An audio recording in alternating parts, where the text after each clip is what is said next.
గత వైసీపీ ప్రభుత్వంలో వికలాంగుల కింద ప్రభుత్వం నుండి అందే పింఛన్ కోసం అప్లై చేసుకుంటే తాత్కాలిక సదరం సర్టిఫికెట్ మంజూరు చేశారని ఓ వికలాంగురాలు కన్నీటి పర్యంతమైపోయింది. సిద్ధవటం మండలంలోని ఉప్పరపల్లి గ్రామంలో నివాసం ఉన్న నల్లు లక్ష్మమ్మ అనే మహిళకు కుడి చెయ్యి కుడికాలు నరాలు దెబ్బతిని తిరుపతి రమాదేవి వైద్యశాలలో చికిత్సలు చేయించి నయం కాలేదని తెలిపారు.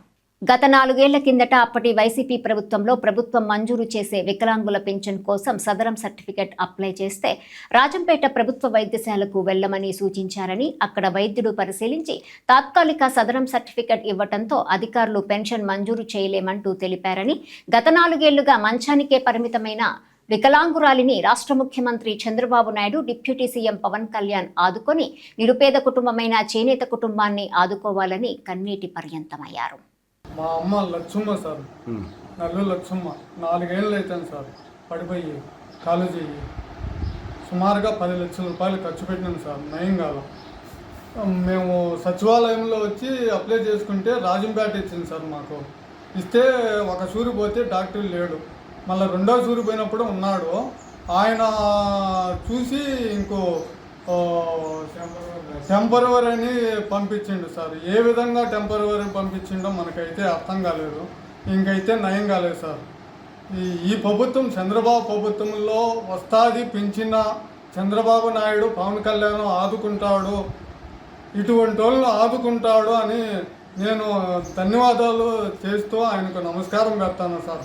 చంద్రబాబు నాయుడుకి, పవన్ కళ్యాణ్ గారికి ఎతకాలి సార్. ఇటువంటి జబ్బు వచ్చిన వాళ్ళకు ఇటువంటి న్యాయం చేస్తే కానీ ఏ ప్రభుత్వంలో అయినా ఈ విధంగా చేయాలి సార్. చంద్రబాబు నాయుడు గారికి, పవన్ కళ్యాణ్ గారికి చేతులు ఎత్తి నమస్కారం పెడతాను సార్. ఇప్పుడు సార్ వైసీపీ ప్రభుత్వంలో అప్లై చేసుకుంటే ఈ విధంగా ఇచ్చే ఆయన టెంపరవరీ ఇచ్చింది సార్. జగన్ ప్రభుత్వంలో ఏ చేయబడింది? కుడి చెయ్యి కుడికాలు సార్. ఈయన ప్రభుత్వం వచ్చినాక మమ్మల్ని ఆదుకుంటాడు పవన్ కళ్యాణ్, చంద్రబాబు నాయుడు, మనం పక్కాగా ఆదుకుంటాడని మనం అనుకున్నాం సార్. ఇంతవరకు మనకు న్యాయం జరగల సార్. ఇప్పుడు మీరు అప్లై చేసి సచివాలయం ఏమన్నారు? సచివాలయం పోయినా కదా? సచివాలయంకి పోతే అయిపోయినాయి అని చెప్పింది సార్. అలాగా మా పింఛన్ అప్లై చేయకపోతే ఈ కాగితం చెప్పినావా? ఈ కాగితం చూపించినా సార్. చూపించే సచివాలయంలో వాళ్ళు ఏమంటారంటే సదరం సర్టిఫికెట్లు మళ్ళా వదిలినప్పుడు అప్లై చేసుకోమన్నారు సార్. ఇది చెల్లదన్నారా? ఇది చెల్లదు, అప్లై చేసుకోండి, మళ్ళా వదిలినప్పుడు అప్లై చేసుకోండి అన్నారు సార్. మా అమ్మకు పడిపోయి కూడా 4 ఏళ్ళు అవుతాను సార్. ఆపరేషన్ అయింది సార్ రమాదేవి హాస్పిటల్లో, తిరుపతి రమాదేవి హాస్పిటల్లో ఆపరేషన్ అయింది సార్. 4 లక్షల రూపాయలు ఖర్చు అయింది సార్. ఏం పడిపోయినా నుండి 10 లక్షల రూపాయలు సార్. కుటుంబాలు, ఇటువంటి కుటుంబాలు అన్యాయం అయిపోతున్నాయి సార్. చంద్రబాబు ప్రభుత్వంలో ఆదుకోమని చెప్తాను సార్. మాకు న్యాయం జరగాలి మా కుటుంబంలో.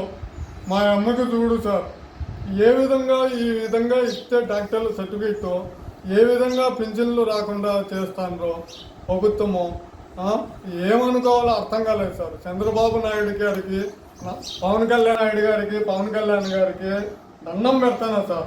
నా కుటుంబాన్ని ఆదుకోవాలి. నా కుటుంబం రోడ్డుపైకి ఎక్కే తట్టుంది సార్. మా అమ్మని ఆదుకుంటే చంద్రబాబు నాయుడు గారికి, ధన్యవాదాలు సార్. పవన్ కళ్యాణ్ గారికి.